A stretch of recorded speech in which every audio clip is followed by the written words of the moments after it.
Here's Matthew Scianitti from Los Angeles as Canada has begun its preparations for Thursday's semifinal against Mexico. One storyline stands out, though, Matthew. How familiar are the players with all the talk surrounding the political climate between the U.S. and Canada? Oh, Jay, many of them are very aware. I've been speaking to Alistair Johnston, Derek Cornelius, and Moise Babito about it over the last few weeks, and they've been all keenly watching all that narrative and conversation about the 51st state and all the stuff that Donald Trump has been saying.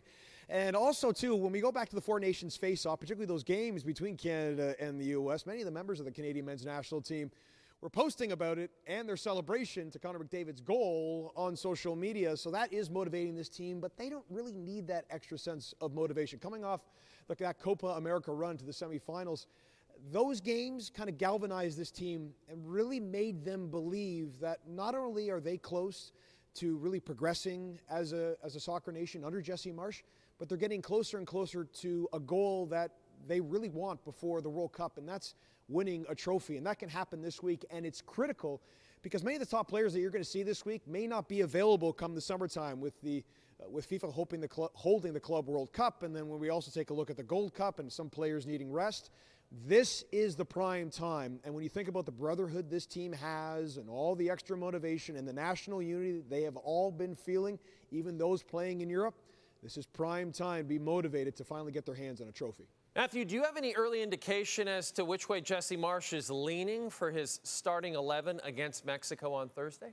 Well, I can basically give you about three-quarters of the lineup now, Jay, because that's how confident Jesse Marsch is in his team. And you're going to see in attack Kyle Larin and Jonathan David starting, and in central midfield, Stefan Eustáquio. No one should be surprised about that. And then in defense, you're going to have Alphonso Davies on the left, Derek Cornelius and Moise Babito in central defense, and Alistair Johnston on the right.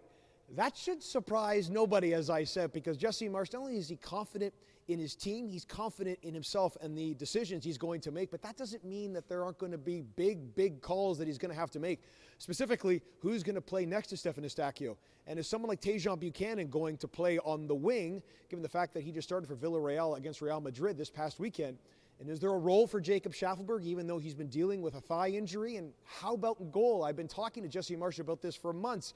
He gave Dane St. Clair the early lean a few months ago, as many will remember.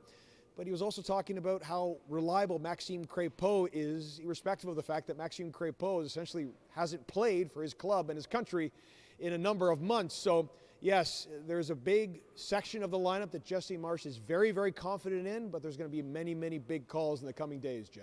Thursday is the 7th all-time meeting between the two teams at a CONCACAF tournament, with the Mexicans winning 5 of the previous 6 games. He's our national team reporter, Matthew Scianitti.